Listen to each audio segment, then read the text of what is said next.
नमस्कार, बहुत स्वागत है आपका देश न्यूज में और मैं हूं आपके साथ मनीष कुमार। आप देख रहे हैं मेरा खास कार्यक्रम रियल एस्टेट की रियलिटी। यूपी में भू माफियाओं को ना पुलिस का खौफ बचा है और ना कानून का डर है। माफिया दिन दहाड़े प्रॉपर्टी पर कब्जा कर रही है, लेकिन प्रशासन मौन है। समझ से परे है कि आखिर क्यों मौन है। यूपी में माफियाओं ने किसी भी भूमि को नहीं छोड़ा है, चाहे वो मंदिर की भूमि हो, शासकीय भूमि हो, कब्रिस्तान की भूमि हो या फिर आर्मी के जवान की ही क्यों ना हो। ऐसा ही एक मामला कानपुर से सामने आया है, जहां भूमाफियाओं ने भूतपूर्व सैनिक की जमीन पर कब्जा कर लिया है। सैनिक का भतीजा लगातार पुलिस और राजस्व अधिकारियों के चक्कर काट रहा है, लेकिन किसी ने आज तक कार्रवाई करने में कोई दिलचस्पी नहीं दिखाई है। वहीं अवैध कब्जे की शिकायत पुलिस से की गई तो पुलिस ने भी कोई कार्रवाई नहीं की है। पीड़ित जयपाल ने बताया कि चाचा शंकर सिंह की जमीन पर पनकी थाना क्षेत्र में स्थित गोपालपुर में उनकी पूरी जमीन है, जहां उसकी देखरेख मैं करता हूं और मैं परिवार समेत वहीं पर रहता हूं।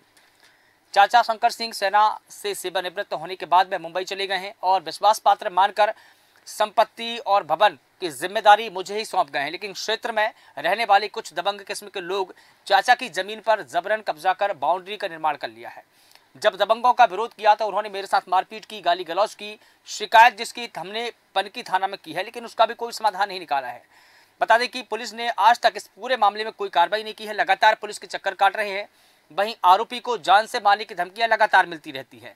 पीड़ित जयपाल ने परिवार समेत कानपुर पुलिस कमिश्नर से दबंग के खिलाफ में कार्रवाई करने की मांग की है। उन्होंने शिकायत की है, वो जन सुनवाई में पहुंचे, जहां उन्होंने पुलिस आयुक्त से इस पूरे मामले में कार्रवाई की मांग की है, घटनाक्रम भी बताया है। लेकिन सवाल यही है कि आखिर इस पूरे मामले में पुलिस की दिलचस्पी क्यों नहीं है।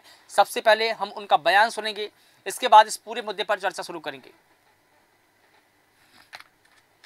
आज मैं कमिश्नर साहब के पास आया हुआ था, जॉइंट कमिश्नर साहब के पास, अपने जो है तो मकान की सुरक्षा बचाने के लिए कि मेरा मकान इन माफियाओं से बचा लीजिए, नहीं तो ये लोग रात में मेरी दीवार तोड़ डाले और जो 30 साल पुरानी बनी हुई बाउंड्री को उसको तोड़ के उसको अपने में मिला लिए। भैंस बांध के मेरा घर, दोनों घर की सत्यानाशी कर दिए हैं। कोई भी चल के, कोई भी उच्च अधिकारी मौके की पर चल के वहां पर जो है तो जांच कर ले। अगर मेरी बात गलत है तो हम पे कार्रवाई करे या तो उन पे कार्रवाई करे। बीरेंद्र बहादुर छिद्दू सिंह है, बीरेंद्र बहादुर है, धीरेन्द्र सिंह है, अजय सिंह है, अंकुश सिंह है और जो है तो प्रतापगढ़ से 2 लोग आए हुए हैं जो मतलब बदमाश बुलाए हुए हैं हम लोगों को मारने के लिए। हमारा नाम रीना सिंह है, जयपाल सिंह की पत्नी हूँ हम। और हमें अंकुश ने धमकी दिया, हमारी फोटो लिया है जिसमें उन्होंने बोला है कि हम आपको जान से मरवा देंगे। ठीक है, और हमें कुछ होता है या हमारे पति का कुछ होता है, इसके जिम्मेदार अंकुश सिंह होते हैं, छिद्दूलाल का बेटवा। तो आपने पीड़ितों के बयान सुने हैं कि लगातार धमकियां दी जा रही है, जान से मारने की धमकियां दी जा रही है, दबंगों को वहां पर लाया जाता है, गाली गलौज की जाती है, मकान की जो बाउंड्री वाल है उसको तोड़ करके नई बाउंड्री वाल का निर्माण कर लिया है। तमाम प्रकार के आरोप पीड़ितों ने लगाए हैं, लेकिन फिर भी एक ही सवाल छूट जाता है कि माफियाओं से मुक्त कब होगा यूपी, क्योंकि लगातार जमीनों पर अवैध कब्जे लगातार बढ़ते जा रहे हैं। पुलिस और राजस्व विभाग इस पूरे मामले में कोई दिलचस्पी नहीं दिखा रहा। आखिर क्यों, ये सवाल है। इस पूरे मामले पर अधिक जानकारी देंगे सुनील कुमार, संवाददाता कानपुर से हमारे साथ में जुड़े हैं, जो इस पूरे मामले की जानकारी देंगे विस्तार से। हमारे साथ में लखनऊ ब्यूरो ज्ञानेश वर्मा जी जुड़े हैं। इसके अलावा अविनाश शुक्ला जी हमारे साथ में जुड़े हैं, वरिष्ठ पत्रकार है। आप सभी का बहुत स्वागत करता हूं। सुनील, आपसे ही जान लेता हूं कि जिस प्रकार से हम पूरे मामले को देख रहे हैं कि पीड़ितों ने पहले पुलिस के पास में गुहार लगाई, फिर राजस्व अधिकारियों के पास में गुहार लगाई, अब वो पुलिस आयुक्त की जनसुनवाई में पहुंचे, जहां उन्होंने इस पूरे मामले में कार्रवाई की मांग की है। लेकिन सवाल यही है कि यूपी में आखिर क्यों भूमाफियाओं का आतंक बढ़ता जा रहा है। मनीष जी, बिल्कुल आपको बता दें, उत्तर प्रदेश की सरकार जैसे ही सशक्त नजर आती है, भूमाफियाओं पर कार्रवाई करने में पीछे नहीं हट रही है। आए दिन भूमाफिया हो या कोई भी माफिया हो, उस पर कार्रवाई करने पे लगातार योगी सरकार कार्रवाई कर रही है। मगर बात करें कानपुर की, तो ऐसा एक मामला आया है जो भूतपूर्व सैनिक है, उनकी जमीन है कि यहाँ पर प्लाट पड़ा था। उनके भतीजे ने कमिश्नर ऑफिस में पहुंचकर आरोप लगाया यह है कि उनके पड़ोस में रहने वाले लमसम 1 दर्जन दबंग जो उनके प्लाट पे कब्जा करना चाहता है, उनके प्लाट पे कब्जा करने के बावजूद में जब उसका विरोध करता है पीड़ित, तो उसको जान से मारने की धमकी देती है। और ये मामला कई बार हो चुका है। मामला कानपुर के पनकी थाना क्षेत्र के गोपालपुर का है, जहां पर जयपाल सिंह पीड़ित ने बताया है कि उनके चाचा की जमीन थी, वो पूर्व में सैनिक थे। सैनिक वहां पे सेनावृत्ति होने के बाद में वो लखनऊ चले गए थे। उसके जो कानपुर की जमीन थी उनको पावर ऑफ अटॉर्नी दे दिया था। देख रेख करने के दिया था। मगर वहीं पर कुछ रहने वाले लोग हैं जो दबंग भूमाफिया है, वो जमीन पे कब्जा करना चाहते हैं। कब्जा करने के बाद में पूरा अपना हक जताना चाहते हैं। पनकी थाने की पुलिस के ऊपर भी आरोप है, पीड़ित ने लगाया है कि पनकी थाने की पुलिस के ऊपर भी कई बार उनसे एप्लीकेशन दिया, मगर आरोपियों के ऊपर कोई आज तक कार्रवाई नहीं किया है। उसके बाद में जब वहां पे वहां भी पीड़ित की नहीं सुनी गई, तो वो कानपुर कमिश्नर के पास पहुंचा। कमिश्नर के पास पहुंचकर अपनी न्याय की गुहार लगाई है कि हमें जिस तरीके से हमारी जमीन पे कब्जा किया जा रहा है, जमीन पे कब्जा हमारा छुड़वाया जाए और हमारी जमीन हमको दिलवाई जाए। और जो पुलिस जो उनकी सुन नहीं रही, पुलिस भूमाफियाओं के साथ में पक्ष में मिलकर भूमाफियाओं के ऊपर कोई कार्रवाई नहीं कर रही, तो इनके पुलिस वालों के ऊपर भी कार्रवाई हो। जी मनीष जी, बिल्कुल ठीक है। ज्ञानेश जी, आपके पास में आ रहा हूँ, आपसे जानना चाहूंगा, जयपाल सिंह ने जिस प्रकार से पहले पुलिस के पास में गुहार लगाई, फिर राजस्व अधिकारियों के पास में गुहार लगाई, फिर वो पुलिस के ही उच्च अधिकारियों के पास में पहुंचे, जैसे कि मुसद्दी लाल, एक सीरियल आपने सुना होगा कि चला मुसद्दी ऑफिस इस ऑफिस में जाता है, फिर उस ऑफिस में जाता है, इस अधिकारी के पास में। जयपाल की तरह कितने ही मुसद्दी लाल यूपी में घूम रहे होंगे जिनकी सुनवाई आज तक नहीं होती है। वो तो एक सीरियल था, लेकिन ये तो सच्चाई है। देखिए मनीष जी, जिस चीज का हम लोग जिक्र कर रहे हैं, उत्तर प्रदेश सरकार में पहले जो भारतीय जनता पार्टी है वो कहती थी कि जो समाजवादी पार्टी है कहीं ना कहीं वो जो है दबंग भूमाफिया है, वो लोग करते थे, उन पर आरोप लगाते थे। लेकिन जब भारतीय जनता पार्टी की सरकार बनी और सरकार बनने के बाद में तुरंत ही एंटी भूमाफिया टीम का गठन किया मुख्यमंत्री योगी आदित्यनाथ ने, कि कहीं न कहीं कि इस पर रोक लगाई जा सके। जो पीड़ित होता है वो दर दर की ठोकरें खाता है और उसे न्याय नहीं मिल पाता, इसलिए सीएम को सीधे उनके माध्यम से जानकारी मिल जाएगी और दबंग भूमाफियाओं पर कार्रवाई होगी। लेकिन कहीं न कहीं देखिए, अधिकारी तो वही है, सरकार तो बदल गई मनीष जी, लेकिन लेखपाल, कानूनगो, तहसीलदार, एसडीएम, डीएम सब वही है। तो अधिकार जो कहीं न कहीं जो आम जनता कहती कि अब अधिकार जो है वो मुख्यमंत्री के पास है और बाकी मंत्री के पास नहीं है, और है तो अधिकारियों के पास में। तो इसी वजह से उनको न्याय नहीं मिल पाता है, क्योंकि जब कोई भी एप्लीकेशन होती है शुरुआत में वो एसडीएम, डीएम, तहसीलदार, कानून को दी जाती है। तो चूंकि अधिकारी तो वही है, काम तो उन्हीं को करना है, कार्रवाई उन्हीं को करना है, लेकिन वो मनबड़ हो चुके हैं और वो पूरी तरीके से उनको लगता है कि किसी भी मंत्री का, किसी भी विधायक हमारे बीच में हस्तक्षेप नहीं है, इसलिए अधिकारी नहीं सुनता है। और जो पीड़ित होता है वो चाहे कानून को हो, चाहे लेखपाल हो, और लगातार एप्लीकेशन देता है। इसके लिए बता दूं कि ये जो पोर्टल बनाया गया है, जो सीएम पोर्टल के नाम से, कि कोई भी पीड़ित उस पर कभी भी शिकायत कर सकता है और उसकी सुनवाई सीधा सीएम ऑफिस से या सीएम आवास से होती है। लेकिन कि कहीं न कहीं उस पर भी लोगों ने पलीता लगाने का काम कर रहे हैं। बिल्कुल, क्योंकि लेखपाल के द्वारा रिपोर्ट तो अधिकारी वही है, कहीं भी आप शिकायत करोगे वापस घूम फिर के शिकायत लेखपाल के पास आएगी, और लेखपाल की पूरी सेटिंग होती है भूमाफियाओं से। क्योंकि जो सही व्यक्ति होता है वो पैसा नहीं देता है, लेकिन जो गलत व्यक्ति होता है वो अधिकारियों से मिलकर पूरी तरीके से जमीन पर कब्जा करने की कोशिश करता है। बदले में वो लेखपाल महोदय को या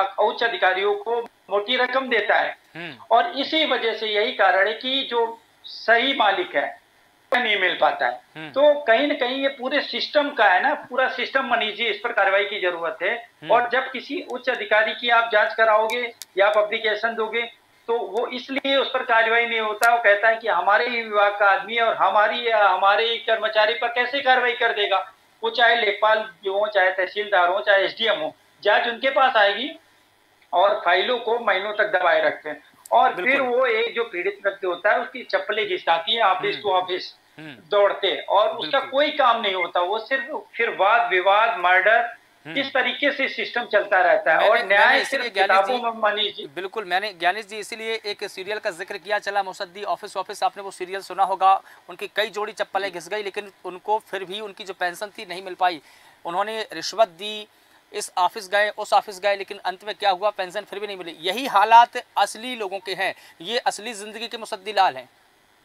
ये बिल्कुल हकीकत है मनीष जी, जिसका हम अपने चैनल के माध्यम से, देश न्यूज चैनल के माध्यम से जो आम जनता की आवाज है लगातार उठाते हैं, चाहे शिक्षा का हो, चाहे जमीनों का मामला हो। आजकल आप देखेंगे तो कम से कम 70% ऐसे मामले हैं, 60% ऐसे मामले हैं जो पीड़ित, जो मालिक है, असली मालिक है, वो गरीब होता है, उसको कानून की जानकारी नहीं होता है, इसलिए वो दफ्तर एक दूसरी चीज बता दूं, हम लोग तो अक्सर ऑफिसों में जाते हैं, एसडीएम, डीएम, वो जो पीड़ित होता है दरवाजे पे दिन बैठा रहता है, वो सुबह जब गांव से चलता है कि आज हम साहब के सामने अपनी बात को रखेंगे और सूखी रोटी और नमक के साथ आता है, और फिर मैं दोपहर में देखता भी बहुत से जो पीड़ित हुए वो वहीं पेड़ के नीचे जब से कि क्या कारण, तो कहता है साहब से मिलने आए थे, साहब गए, साहब कहीं मीटिंग में गए हैं, कहीं दौरे पे गए हैं। और वहाँ का जो बाबू होता है, जो चपरासी होता है, वो बताता भी नहीं, वो कहता है साहब कहीं मीटिंग पर है, कहीं दौरे पर है। कानून की जो बात आप कर रहे हैं मणि जी, कानून किताबों में अच्छा लगता है और सुनने में अच्छा लगता है,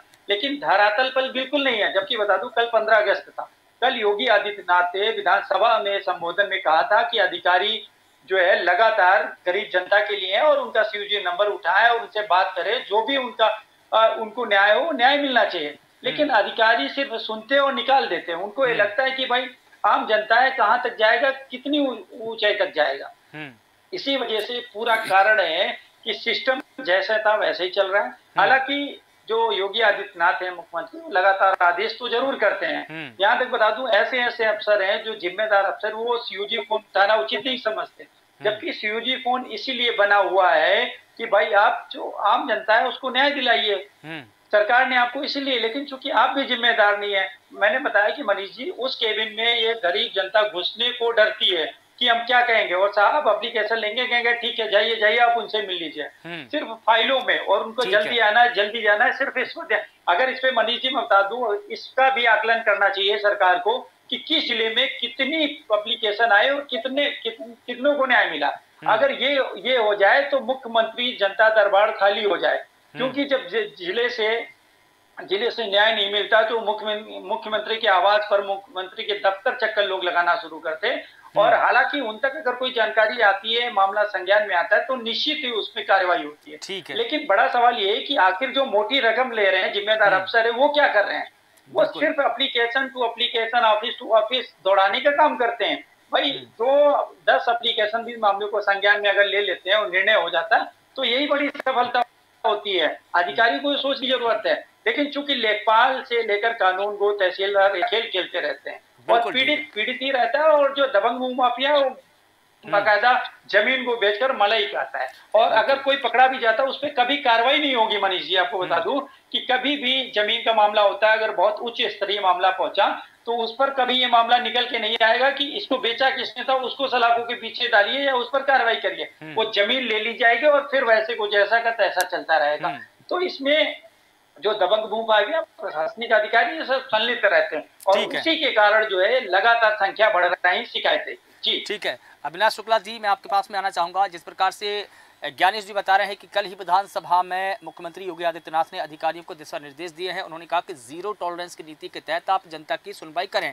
मैं इससे इतर भी बात करना चाहूंगा। जब भी मुख्यमंत्री योगी आदित्यनाथ गोरखपुर जाते हैं या कहीं जाते हैं तो जनता दरबार लगाते हैं। जनता दरबार में जब उनके पास में जमीन से जुड़े, माफियाओं से जुड़े, अवैध कब्जों से जुड़े जब मसले जाते हैं तो वो खुद ही कहते हैं कि आप जीरो टॉलरेंस की नीति अपनाएं। एंटी भूमाफिया स्क्वाड का भी उन्होंने गठन किया है, उसकी भी सहायता ली जाए और उनको क्षेत्रों में भेजा जाए मॉनिटरिंग करने के लिए। इन तमाम चीज़ों के बावजूद भी आखिर क्या वजह है कि अधिकारी, कर्मचारी, राजस्व विभाग या पुलिस अधिकारी उनकी बातों को, उनके निर्देशों का पालन नहीं कर रहे हैं? नहीं, देखिए मनीष जी, ऐसा है, योगी सरकार लगातार जो है भूमाफियाओं पे भी शिकंजा कस रही है और जीरो टॉलरेंस की जो बात करी है तो योगी सरकार उस पर कार्य कर रही है। लेकिन अधिकारी, जैसा कि अभी हमारे सहयोगियों ने बताया कि अधिकारी भी वही है, केवल सरकारें बदल रही हैं, अधिकारी वही है, अधिकारियों के रवैये नहीं बदल रहे हैं। अधिकार इस समय भूमाफिया को लेके जितना भी चल रहा है, कानपुर में बहुत ज्यादा भूमाफियाओं को लेके काम हो रहा है, बहुत तेजी दिखाई है, सख्ती के साथ में काम हुआ है। अभी कानपुर में एक और केस हुआ है जिसमें कई नामी गिरामी लोगों के नाम आए हैं, पत्रकारों के भी नाम आए हैं। लेकिन ये देखिए, पूर्व सैनिक का एक मामला है जिसको लेके कार्रवाई की जाएगी, लेकिन अभी तक इसमें पुलिस की लापरवाही सामने आ रही है पूरी तरह से। लेखपाल है, राजस्व का सबसे छोटा अधिकारी लेखपाल है। अब लेखपाल के स्तर से इस पे क्या कार्रवाई करते हैं, पुलिस के स्तर से क्या कार्रवाई होती है, ये देखने वाली बात है। लेकिन योगी सरकार जहां तक है उस पे अपने पूरा उनका आदेश चल रहा है इस पे कार्रवाई के लिए, लेकिन निचले स्तर के अधिकारी जो हैं वो काम करने में लापरवाही बरत रहे हैं। इसका मेन मामला यही है। जी मनीष जी, बिल्कुल ठीक है। सुनील जी, मैं आपके पास में आ रहा हूँ।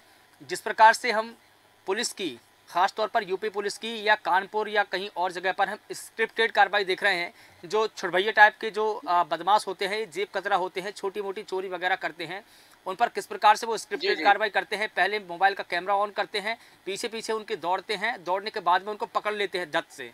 स्क्रिप्टेड ही सही, छोटे मोटे बदमाश तो ठीक है, आप बड़े बदमाशों को कब पकड़ेंगे? बड़े भूमाफियाओं पर शिकंजा कब? स्क्रिप्टेड ही सही, कार्रवाई तो करिए। नहीं, एक बहुत पहले एक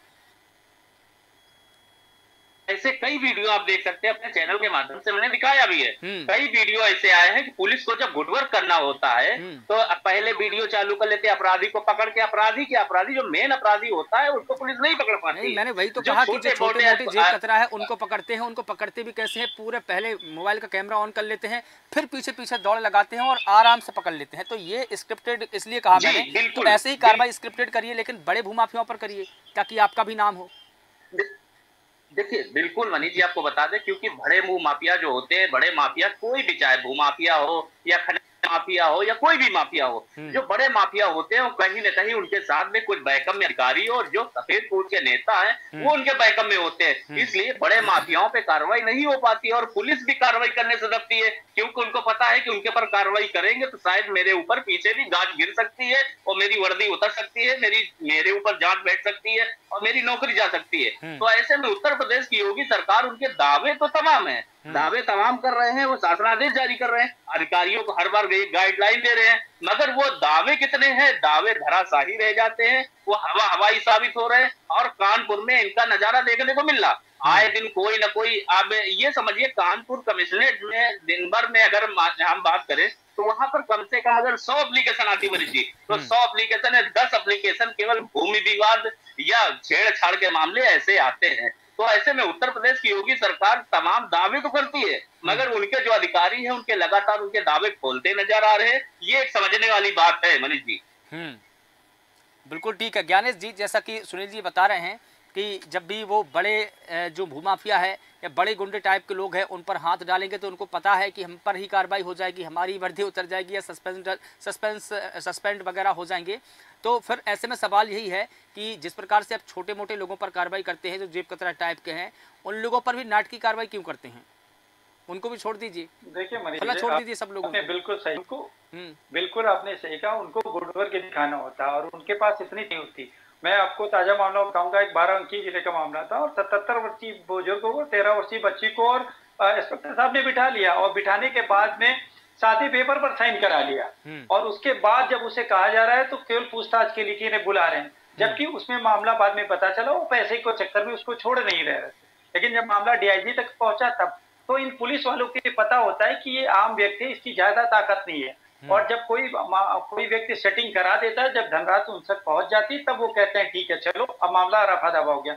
मैं पूरे विभाग में रियलिटी चेक अगर मनीष जी कर दूं तो चाहे वो राजस्व का हो, चाहे इंटर कॉलेज का मामला हो, चाहे बेसिक का हो, चाहे पोल्यूशन नियंत्रण बोर्ड का हो, चाहे शिक्षा चिकित्सा का, तो हर बाबू पैसे लेते नजर ना आए तो बेकार है, क्योंकि लगातार शिकायतें आती कि सर बिना पैसों के हमारा काम ही नहीं होता है। जब तक वो पैसा, देखिए पैसे में इतनी ताकत है मनीष जी की जो गलत काम होता है वो तुरंत सही हो जाता है, लेकिन जो सही काम होता है उसके लिए महीनों तक इंतजार करते हैं, फाइल रखी रहती। जबकि योगी आदित्यनाथ ने ऑनलाइन सिस्टम कर दिया है, उसके बाद भी अगर आप ऑफिस जाएंगे और पूछेंगे आम आदमी बनकर तो कहेंगे ऑनलाइन अप्लाई कर दीजिए होगा और फिर आके हमसे मिल लीजिएगा। तो मिलने का मतलब, जबकि उसका टाइम टेट तय हुआ है कि आप 15 दिन में 20 दिन में रिपोर्ट लगा के आगे फाइल बढ़ा देंगे, और जबकि लगातार योगी आदित्यनाथ जी सजग रहने के बावजूद भी जो नीचे स्तर का कर्मचारी है वो बिना देखे बिना लेन देन के काम बहुत मुश्किल से करता है, या तो किसी उच्च अधिकारी का हो या किसी मंत्री विधायक सांसद का हो। लेकिन अगर बात करें गरीब जनता की, तो गरीब जनता सिर्फ इसीलिए पिसती है क्योंकि वो कानून की जानकारी नहीं होती है और उसको ये लगता है कि साहब ही हमारे माई बाप हैं, जो करेंगे वही करेंगे और उन्हीं से हमें न्याय मिलेगा। तो जो उनकी उम्मीदें होती हैं उस पर जो अधिकारी बाबू बिल्कुल खरा नहीं उतरता। और बता दूं जो अफसर होता है उसका पूरा डीलिंग बाबू होता है और डीलिंग बाबू बिना किसी रिश्वत के कोई फाइल नहीं करता है। ये पूरे उत्तर प्रदेश में कायम है। एंटी करप्शन टीम लगातार अपराधियों को तो पुलिस पकड़ नहीं पाती है, एंटी करप्शन टीम सक्रिय है, तो अब कभी लेखपाल को, कभी दरोगा साहब को, कभी बाबू को, कभी वरिष्ठ लिपिक को रिश्वत लेते पकड़ा जाता है। आखिर कार्रवाई क्यों होती है? उनको सस्पेंड बर्खास्त क्यों नहीं किया जाता है? एक बार पकड़ लिया जाता है और अभी फिर 15 दिन बाद बाहर आ जाएंगे। तो ये रुकने वाला मनीष जी नहीं है। देखिए योगी आदित्यनाथ जी जरूर संदेश देते हैं और कहते भी हैं और जो पकड़ में आता है कार्रवाई होती है। लेकिन बड़ा सवाल ये उठता है कि जो ग्रामीण क्षेत्र की जन समस्याएं हैं, जो ऐसे मामले हैं जो और आगे ना बढ़े, उन पर कैसे रोक लगाई जाए, क्योंकि जब तक इसका जो मेन मुखिया नहीं उस पर कार्रवाई नहीं होगी तब तक ये सिस्टम पूरी तरीके से फेल ही नजर आएगा मनीष। जैसे किसी भी जमीन पे आप सोचिए, ये जो जमीन है इसका मेन मालिक कौन, जो दबंगई कर रहा है, जिसकी वजह से जमीन ये विवाद शुरू हुआ, और क्यों नहीं छोड़ रहा, वो पीड़ित क्यों दफ्तरों के रहता है। तो बड़ा प्रश्न ये कि उसी अगर सपोज करिए बहुत लड़ाई लड़ने के बाद में अगर इसको जमीन मिल भी गई तो वो स्वतंत्र रहता है, जो इसके पीछे रहता है वो छूट जाता है, वो दूसरी जमीन को तलाशता है कि कौन सी परती की जमीन है, कौन सी गांव की जमीन है जिसपे किसी की नजर नहीं, या कौन सी गरीब की नजर है जो रोड किनारे, और फिर उसमें वो शिकंजा कसता है। तो ये लोगों का मन इतना बढ़ चुका है मनीष जी कि जब तक इन पर कार्रवाई नहीं हो जाती, क्या होता है जो क्राइम करता है अगर जब तक उसको हम हिट नहीं करेंगे, उस पर कार्रवाई नहीं करेंगे, तब तक नहीं हो सकता।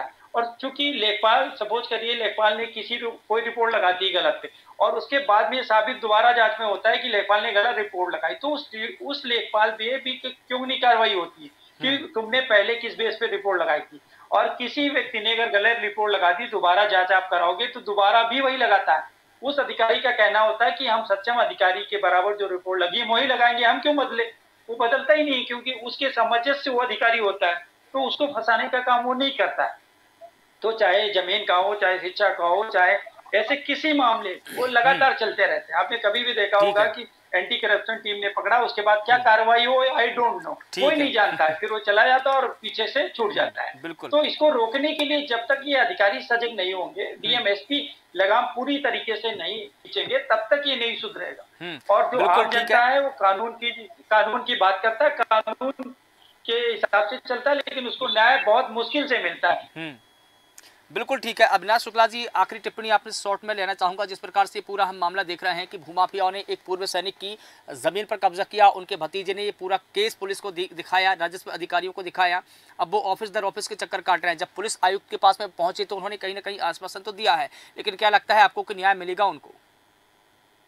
देखिए मनीष जी, जैसा आपने पहले कहा कि ये पूरा एक सीरियल आता था ऑफिस ऑफिस, तो ये ऑफिस वाला पूरा खेल हो गया। नीचे से लेखपाल से लेके कानून गो, एसडीएम, डीएम तक सारी चीजें कमिश्नर तक पहुंच गई हैं। अब इसमें देखना ये होगा कि इसमें योगी सरकार क्या कार्रवाई करती है और क्या कार्रवाई जिले स्तर से होता है, क्योंकि लेखपाल अपनी रिपोर्ट लगा के दे देता है कानून गो की एसडीएम से ऐसे होते हुए डीएम के पास तक पहुंचती है, उसी पे ये फाइलें ऐसे झूलती रहेंगी और काम चलते रहेंगे, लोगों के वीडियो बनते रहेंगे और वीडियो वायरल होते रहेंगे। बिल्कुल बिल्कुल ठीक है। आप सभी का बहुत शुक्रिया इस पूरे मुद्दे पर बात रखने के लिए। तो बता दें कि यूपी में लगातार भूमाफियाओं का आतंक है, बढ़ता जा रहा है, लेकिन सवाल यही है कि माफिया मुक्त कब होगा यूपी, क्योंकि जिस प्रकार से यूपी में अब पूर्व सैनिक की जमीन पर कब्जा किया गया, पूर्व सैनिक के परिवार को भी लगातार धमकियां दी जा रही है। जब भी वो उस जमीन पर अवैध कब्जा हटाने की बात करते हैं तो धमकियां दी जाती है, यहाँ तक कि मारपीट भी की जाती है। तो बड़ा सवाल यही है कि जब सीएम योगी ने जीरो टॉलरेंस की नीति अपनाने की इसमें बात कही है, तो अधिकारी और कर्मचारी उनकी बातों को, उनके नियम कानून का उल्लंघन क्यों कर रहे हैं। फिलहाल देश न्यूज़ के खास कार्यक्रम में बस इतना ही। देश और दुनिया की तमाम बड़ी खबरों के लिए आप लगातार बने रहिए देश न्यूज़ के साथ। नमस्कार।